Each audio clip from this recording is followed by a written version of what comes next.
ready for us. So Yeah, I'll ready. quickly introduce you, sir. Yeah. So he's a You know C. me. You do know me. You do know me through Rotary. Am I right? Do you Yes, remember me? yes, sir. Yes, sir. Yes, sir. I Yeah, do. yeah, yeah, yeah. Nice to see you again. Yeah. Thank you so much, sir. So this is for the entire world, introducing a highly seasoned and self-motivated training and administrative professional. He has 42 years of hands-on industry and training, as well as teaching experience.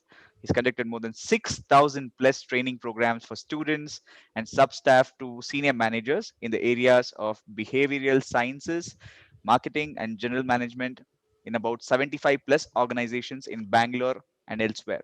And he's a Bhasha Parinita. He knows 5 languages, and he has also been the learning and development consultant or management interventionist. So this is the first time I'm listening to that term. So I think they've specially coined a term for you. And after academic leadership positions, currently a Rotarian professor in 10 management subjects and CEO Ramanuja Management Services, Bangalore. He's nurturing excellence in human resources in a host of organizations in different verticals. Ladies and gentlemen, please put your hands together virtually for Dr. Krishna, who's going to talk about a very interesting topic: innovation, risk, diagnostic. Over to you, sir. Thank you. Thank you, everybody. Nice meeting all of you on this occasion. I'm humbled by Krishna's introduction of another Krishna. Thank you so much for all your kind words. I'm very happy to be amidst all of you. I only have one complaint against each one of you, that you have given me very, very, very less time to talk about this major topic that is a botheration for every startup today, every one of us that way. Within the short time given to you, I will withdraw my complaint. I'll see what best I can do within the short time available at my disposal. I'm sure you'll give me one more session, maybe some other time. Uh, yeah, this is me. Welcome to each each one of you for this opportunity given to me. Let us begin the session. I'm Sir, sure. have you started sharing the screen yet? Yeah, one second, just 1 second.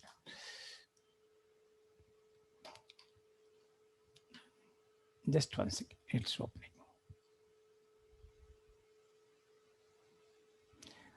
Let me start talking about the subject matter. In the meantime, the PPT opens. I'm sure every one of us have to innovate or perish today. That's what it all talks about. And experts after experts have been emphasizing that in order for every one of us to survive in this fiercely competitive world, we need to be continuously innovating. Or if you fail to, you will fail to survive in the organization. There are a number of organizations we have failed to innovate and they have perished. We have Fiat cars, we have Ambassador cars, we had Lambretta scooter, we had so many other automobile sector agents, we have a large number of TV brands which failed to innovate, and then we know where they're all today. But then organizations cannot afford only to innovate, they also have to run the risk of diagnosing what possible risks are associated when they innovate something new. And there are many instances where organizations have not cared for what they innovated, and as a result, and they have met with subsequent failures. We have a large number of examples for this. We had, let's say, for example, we had our own ISRO launching a satellite, launching to moon, but it did not reach the destination. It collapsed, and this was a risk that the organization took, but failed to anticipate what might happen in the process. And we had our Tata Indica car, which used to make louder sound, but it was not anticipated in advance. We have many such examples. We had a Tata Nano blowing up some places and all, without any criticism to any such organization. I mean to emphasize here that these organizations at the initial stage of their innovation of their product itself fail to anticipate what risks could be anticipated in the process of their functioning. Now let us quickly move over to what is innovation. Innovation must be a part of a company's DNA itself, especially if it has to survive and thrive in a very fast moving, fiercely competitive business environment. We all know Shooting for the Moon. We have seen that, what is it, movie where Akshay Kumar has acted. However, it takes a lot of preparation and testing and a solid dose of risk management along the way. What is new innovation is also thing to be considered. It could be a degree of newness, it could be a radical innovation, it could be an incremental innovation, so on and so forth. Now it also depends upon how we look at and how we define what is new. uh, a research has proved that new to the world contributed to this innovation to an extent of 10%. New to the firm itself was around 20%. Additions to existing products and process contributed around 26%. Improvement and revisions to existing products and process contributed to 26%. Repositioning with different purposes altogether contributed to 7%. We have Baleno car, the earlier car of Maruti Udyog Limited. Baleno was now repositioned and now started making progress. And those aspects contributed to innovation direction of 7%. And the cost reduction that organization introduced through business process reengineering contributed to 11%, so on and so forth. Different types of innovations have contributed thus to these ratios of innovation. Now we have some examples of innovation. Glass was invented in 3500 BC. Modern day public library was invented in 1950 to 1945, depending upon the country. Electronic calculator was reinvented in 1961. Mobile phones were invented in 1973. World Wide Web was internet was invented in 1989. Email was invented in 1993. So on and so forth. We have seen a flurry of such innovations coming out. Now, the CEO of PricewaterhouseCoopers perspective emphasizes that four actions are necessary if you want to achieve an appropriate risk-reward balance as it relates to innovation. The first and foremost thing is that it should be set as a risk culture at the top. Rather, it means to say the risk culture must run from top to the bottom. Involve risk management in an entire innovation cycle. There could be various processes and stages of innovation, but then this risk component must be there as a part and parcel of the entire process of the innovation itself. And three lines of defense model: one at the operational management level, and second at the risk and compliance level, and the internal audit according to the institution of internal auditors. And the fourth dimension is adjust risk appetite. Keeping risk appetite living and breathing is very critical. That's what the CEO of PricewaterhouseCoopers said. Now, all of us in the business arena may think in what way this innovation is going to add to a business, and what type of skills do we develop for this. Innovation is a process by which new ideas are successfully exploited to create more economic, social, and environmental value, both to the organization and the environment in which we all are operating. Many times, this innovation could mean a huge degree of profit and sometimes could also lead to losses. Question is, what is it that we are going to focus on? Are we going to focus on win? Are we going to focus on loss? That analysis needs to be definitely done. I'm sure business community would appreciate that it should always be focused on profit, because the main business of any business is to stay in business. Now, many Indian startups have turned their innovation idea into a product. And whenever one wants to, it is necessary that they follow these six steps in a very systematic and orderly fashion. Document and record your invention ideas. It is very, very, very essential. Before anybody else steals your idea, it is very necessary to document and record your ideas. And make sure your innovation is not already patented by somebody else. We all know what the Samsung and Apple fought in the court with respect to this issue. Do some research to make sure your idea has a huge market.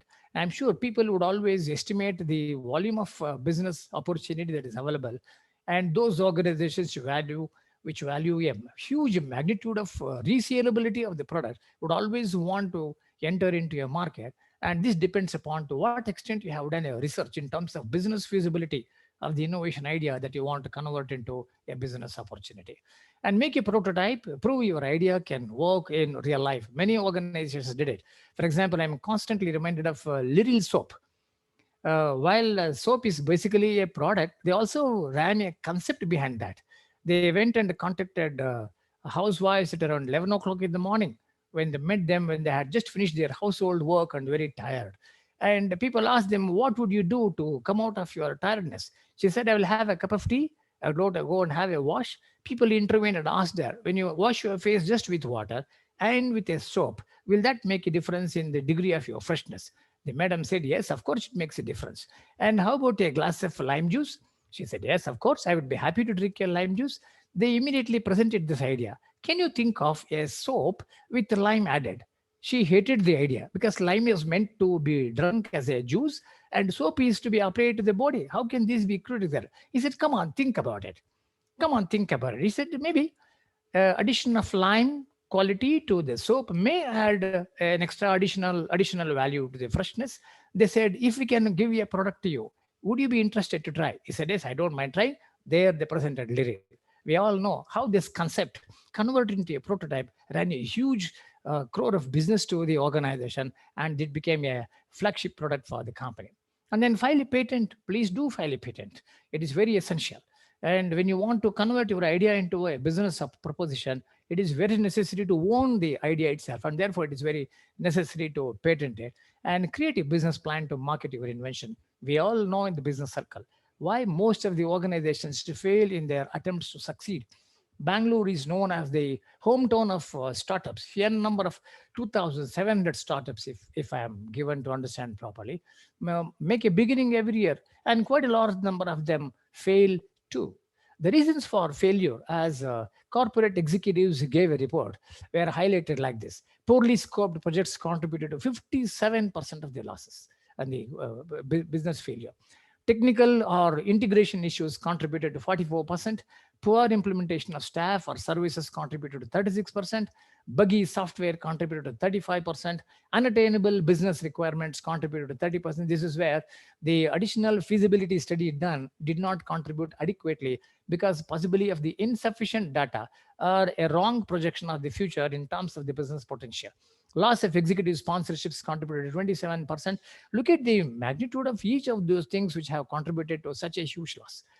The totality of these failed projects could be attributed to majorly two important reasons. One, the methodology itself did not work, or the solution did not work to the extent that it was existed. It is very necessary for every one of us, therefore, in the business arena, especially when we are into the business of innovation, to please diagnose, because diagnosis matters. Innovation risk diagnostic finds its way here. Some Peter distinguished inventions and innovations and identified that there could be possibly five different types of innovation. The five types could be a new process altogether, a new market altogether, a new supply chain arrangement itself in terms of distribution channel, and green supply chain management, again another important component of this, a new business or totally a new industry altogether, a new product altogether. That's how he could identify these five types of innovation. But then we may also think, will all innovations be successful? The answer is again yes and no. Many innovations have failed in terms of their success, possibly because the product idea was damn good. Look at this product. Look at so many products here. The product idea was very good, but it did not have adequate business sense, and therefore they were considered less successful or unsuccessful. We need to understand that innovation is equivalent to invention plus a commercialization. In other words, it is necessary to convert our invention into a commercial opportunity. That's when it would make a business sense to every one of us. Now, another challenge that all of us may face is that all innovations are opportunities, or all our ideas are opportunities. Do we look at each problem as an opportunity? The reality check is totally different. An idea is only an opportunity when it adds value to the customer. It solves a problem. It can make some money. Of course, we are into business and we need to definitely make money out of that. We are not a charitable organization here. It is if it is an NGO, it is a totally different outlook and thinking altogether. It's a good fit with the entrepreneurial team is all it takes to convert that into a business opportunity. Peter Drucker and Philip Kotler, long time, very rightly said, a product is a reason as to why a customer exists. A product is a reason as to why a customer exists. A customer is a reason as to why an organization exists. And therefore, this is the reality check. And unless and otherwise, an idea is possible to be converted into a product. And that which can help the business to earn some money, which is its basic intention. The idea ceases to exist itself. Idea should not become a problem by itself. Now let us move on to the next dimension to try to understand what is meant by risk. Risk is identified and defined as an uncertainty of the future. We are not unsure how it would turn out to be, whether positive or negative. That will affect the outcome of an activity or an intervention. Intervention is a process that is introduced to the ongoing process of an organization. This is especially for Mr. Krishna, who was talking about intervention. Now, what is risk management? Risk management is a process, a series of steps that allows individual risk events and overall risk to be understood at the initial stages and managed proactively. Look at this word, beautiful word the author has coined. Managed proactively, optimizing success by minimizing threats and maximizing opportunities. This is typically a SWOT analysis in the market where we convert strengths and opportunities into strengths, and we reduce the threats and weaknesses into again opportunities in order to maximize business situation in the environment. Now we also need to understand the risk management process. It involves four pillars or four important steps, such as risk identification and assessment. We in research parlance, we always say when you identify a problem and you are able to clearly identify and define it, the 50% of the problem gets solved. Therefore, at this right in the beginning stage itself, it is very necessary to identify and assess the risk level. And the risk treatment, how do you treat the risk, is also an important dimension. We have different approaches to treating the risk. I'll share with you in my next slide. And risk monitoring, how are you monitoring the risk? How is it progressing? Is it progressing in the positive direction? Risk being more risky or risk being reduced, we need to identify and monitor. And then risk reporting to the authorities whom it matters. And then risk identification and assessment involves identifying the cause of the risk itself and the risk event or a situation itself which is causing that particular risk, and then the impact of risk on the program. When we are able to identify these dimensions, a thorough overall understanding of the risk and risk management helps in finding out a requisite solution for this. We also need to rate risk. uh, the risks can be rated on four important criteria. One, it can be a minor risk, it can be a moderate risk, it can be a major risk, and it can be a severe risk.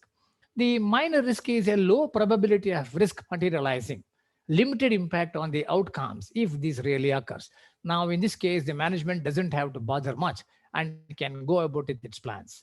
And if the risk is moderate, it's a low probability of risk materializing, but then higher but still limited loss in outcomes if this occurs. Now, the management needs to understand whether it can afford this limited loss that happens to the organization. If the organization is smaller, that limited loss can cause a major loss to the organization itself. It again depends upon the size of the organization and their risk propensity, ability to tolerate the risk. The third category of risk can be major, higher probability of risk materializing, outcomes reduced if this occurs, but some important outcomes still are likely. But then the last part of rating the risk is the severity of the risk, high probability of risk materializing, very significant reduction in outcomes when this occurs. At the same time, it is also necessary for us to understand how we treat and mitigate the trust. Now we have again four important approaches to treat the risk and mitigate it. We need to tolerate it. The organizations have to tolerate if the risks are minor risks, particularly where they might require considerable action to reduce further, it can be tolerated. Because the cost of mitigating the risk, if it is costlier than the risk itself, it is not worth trying that. Now, or sometimes we may have to transfer the risk. For all risks, no matter the rating, we should be able to consider who else might be worrying about the same risk and either transfer or share the risk and response. That's how we can reduce per person uh, contribution of the risk itself. And sometimes we may have to terminate the risk itself because severe risks should make us think about what would need to happen for us to exit the situation and remove the risk entirely if it is possible, because our core competencies need to be focused and we need to assign this to some other area. And sometimes you may have to treat the risk. Most risks fall in this category where mitigation is used to reduce the likelihood or the impact of the risk on the organizational performance. Now, here is a brief graph on various startup failure by industry. Now, if you look at it very keenly, you will identify social media, software, service industry, entertainment industry, e-commerce industry, photo and video industry, music and audio industry, web development industry. These constitute around 60% of the failure in the industry. Now look at the propensity of the failure by these industries in terms of their percentage. They together they, they, they together constitute around 60% of the failures in the overall industry. And when you focus your attention on all the other industries, the risk propensity is on a very lower side. We must also understand what could be the reasons for so many startups to meet with a failure. Some of the major reasons could be no or wrong business model. The idea was fantastic, but people failed to convert it into a feasibility study in order to whether the business would really run, make money for the organization or not.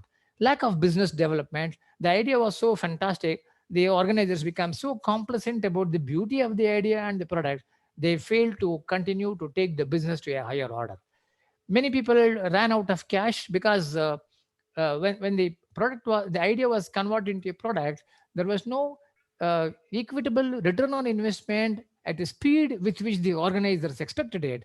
And a large degree of the money was yet to be recovered from the market. In the meantime, they had to pay salaries for the people, rent for the organization, electricity bills, so on, and other commitments. The cash flow was not adequate for them. Therefore, the organizations failed. The other reason was no product or market fit. The idea was good. It was converted into product, but then it did not fit into the market's requirement. I typically remember an organization that was manufacturing handheld fire extinguishers. They sold one to each organization. They knocked the doors of homes and sold one fire extinguisher, small handheld fire extinguisher to everybody. And then they also sold to all the automobiles. The market got over and they could not sell it anymore, because if we ask a question to ourselves, when did fire take place in our house last time that we could make use of the fire extinguisher? For years it has not taken. The handheld fire extinguisher that I bought is still compact and safe. When will I buy the next one? I will buy the next one only when this gets over. It has not initiated itself. So that was how the product did not fit into the market. The company had to close down. Real value. And then they came out with a vacuumizer. And the vacuumizer was something like our mixie jar in which food products could be kept and air pulled out, creating vacuum inside. And we could keep the product for any number of days. But then Indians did not like it because we believe in fresh food. We don't want to eat frozen food. That's why the product did not fit into the market. Idea was good, but then it did not fit into the market requirement.